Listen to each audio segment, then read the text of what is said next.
Hello guys, സൽഹ Silu talks അവരുടെ ഏറ്റവും പുതിയ വീഡിയോ ആണ് ഇപ്പോഴത്തെ ചർച്ച വിഷയം ഗൈസ്. അതായത് അവരുടെ സൽഹ അവരുടെ ഭർത്താവുമായിട്ട് സെപ്പറേറ്റഡ് ആണ്. എന്ന വിവരം സബ്സ്ക്രൈബേഴ്സ് ഇങ്ങനെ കൊത്തി കൊത്തി ചോദിക്കുകയാണ്. അതുകൊണ്ടാണ് ഇങ്ങനെ ഒരു വീഡിയോ ഇടേണ്ട ഒരു അവസ്ഥ വന്നത്. സബ്സ്ക്രൈബേഴ്സിന് ഇവരുടെ പ്രൈവസിയിൽ എന്താണ് ഇവരുടെ ജീവിതത്തിൽ സംഭവിച്ചതെന്നൊക്കെ അറിയാൻ ഭയങ്കരമായിട്ടുള്ള ഒരു ആഗ്രഹവും ആകാംക്ഷയാണ്.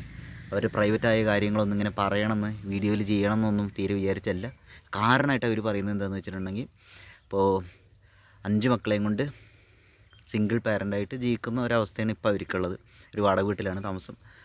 അപ്പോൾ എന്താ കാര്യം എന്ന് വെച്ചിട്ടുണ്ടെങ്കിൽ, അവിടെ കുറുവാ സംഘങ്ങൾ വന്നിട്ട് അവരെന്തെങ്കിലും ചെയ്യുമോ, ആരെങ്കിലും തലക്കടിച്ചിട്ട് എന്തെങ്കിലുമൊക്കെ അപകടം വരുത്തി വെക്കുമോ എന്നുള്ള രീതിയിലുള്ള കുറേ കൺസേൺസാണ് അവർ പറയുന്നത് കേസ്. എനിക്ക് വന്നത് സൽഹയുടെ കാര്യം, ഇപ്പോൾ സൽഹേനെ നെഗറ്റീവായിട്ട് അങ്ങനെ പറയില്ല ഞാൻ. സൽഹയുടെ തോട്ടെന്ന് എനിക്ക് തോന്നിയില്ല. വളരെ എക്സ്ട്രീം ലെവലുള്ള കുറേ വർത്തമാനങ്ങളാണ് അവർ ആ വീഡിയോയിൽ പറയുന്നതെന്നാണ് തോന്നുന്നത്. പിന്നെ സബ്സ്ക്രൈബേഴ്സിന് കുറേ ചീത്ത വിളിക്കുന്നുണ്ട്. എനിക്ക് അതാണ് മനസ്സിലാവാത്തത്. അതായത് നെഗറ്റീവ് ആയ രീതിയിൽ എന്താണ് നിൻ്റെ ജീവിതത്തിൽ സംഭവിച്ചെന്നുള്ള രീതിയിൽ, നിങ്ങളുടെ ജീവിതത്തിൽ സംഭവിച്ചെന്നുള്ള രീതിയിൽ ആളുകൾ കമൻറ്റ് ചെയ്ത് ചോദിക്കുന്നു. അതെന്തിനാണ് ചോദിക്കുന്നത് എന്നുള്ള രീതിയിലൊക്കെ. അപ്പോൾ സൽഹ എന്താ വെച്ചാൽ പൊതുവെ എന്താ വെച്ചാൽ ഒരു പറഞ്ഞില്ല എന്നുള്ള രീതിയിൽ കുറേ കാര്യങ്ങൾ അവർ പേഴ്സണൽ ലൈഫിനെ കുറിച്ച് പറയുന്നുണ്ട് ഗൈസ്. ഈ ഫാമിലി വ്ളോഗേഴ്സിൻ്റെ അല്ലെങ്കിൽ എല്ലാ ആളുകളും യൂട്യൂബിൽ വീഡിയോ ചെയ്യുന്ന ആളുകളുടെ കാര്യം എന്താ വെച്ചാൽ, നമ്മുടെ ലൈഫ് എത്രത്തോളം എക്സ്പോസ്ഡ് ആവണം അതിനനുസരിച്ച് ആളുകൾക്ക് എന്താ വെച്ചാൽ ക്യൂരിയോസിറ്റി ഉണ്ടായിരിക്കും.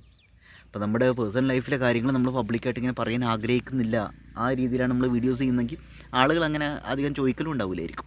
പക്ഷെ നമ്മളൊരു വീഡിയോയുടെ പകുതിയിൽ അല്ലെങ്കിൽ ഇടയിൽ വീഡിയോയിൽ ഒരു കാര്യത്തെ പകുതിയിൽ ആളുകളെ മുൾമുനയിൽ നിർത്തുന്ന രീതിയിലുള്ള ഒരു ആറ്റിറ്റ്യൂഡാണ് വിചാരിക്കുക.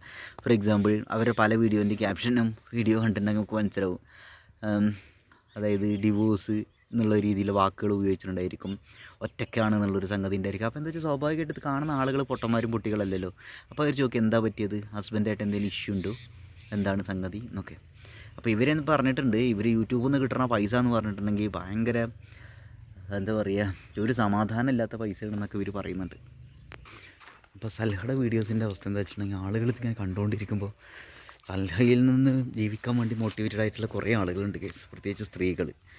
അപ്പോൾ അവർക്കും പിന്നെ പൊതുജനങ്ങളും പലതരം ഉള്ള ആളുകളാണല്ലോ. അപ്പോൾ അവർക്കൊക്കെ എന്താണ് ഇത് പറ്റിയത്, ഹസ്ബൻഡായിട്ട് എന്താണ് വിഷയം, നിങ്ങളിങ്ങനെ പകുതിക്ക് വെച്ച് പറയണം, ഇത് ശരിയല്ല, ക്ലാരിറ്റി ഉണ്ടാക്കി തരണം, എന്താണ് നിങ്ങളുടെ ലൈഫിൽ സംഭവിച്ചത്, നിങ്ങളെന്താണ് ഒറ്റയ്ക്ക് താമസിക്കുന്നത്, ഹസ്ബൻഡ് എവിടെ എന്നൊക്കെ ചോദ്യങ്ങൾ ചോദിച്ചുകൊണ്ടിരിക്കുകയും അതിനിപ്പോൾ നമ്മളിങ്ങനെ സബ്സ്ക്രൈബേഴ്സിന് ചീത്ത പറഞ്ഞുകൊണ്ടൊന്നും കാര്യമില്ല എനിക്ക് തോന്നുന്നില്ല. പിന്നെ നെഗറ്റീവായിട്ടുള്ള രീതിയിൽ ആളുകൾ കമൻറ്റ് ചെയ്യുന്നു എന്നുള്ള രീതിയിലുള്ള കുറച്ച് സംഗതികളൊക്കെ ഇവർ പറയുന്നുണ്ട്. ഞാനൊരു കാര്യം പ്രത്യേകിച്ച് ഈ നെഗറ്റീവായ രീതിയിൽ അല്ലെങ്കിൽ ആളുകൾക്ക് വേണ്ട രീതിയിൽ ക്ലാരിറ്റി കൊടുക്കാണ്ട് വീഡിയോസ് ചെയ്യുമ്പോൾ എന്താ വെച്ചാൽ പലപ്പോഴും പല ആളുകളും ഭയങ്കര ഇൻറ്റൻഷൻ വെച്ചിട്ടാണ് ഇത് ചെയ്യുന്നത്. ഈ നെഗറ്റീവ് പബ്ലിസിറ്റിയിലൂടെ അല്ലെങ്കിൽ ആളുകളിങ്ങനെ ഹുക്ക് ചെയ്ത് നിർത്തുന്ന രീതിയിൽ ക്യാപ്ഷൻസൊക്കെ ഇട്ടിട്ട് വ്യൂസ് കൂട്ടുന്ന ഒരുപാട് ആളുകളുണ്ട്. സൽഹ ചെയ്യുന്നു എന്നല്ല ഞാൻ പറഞ്ഞു വരുന്നത്.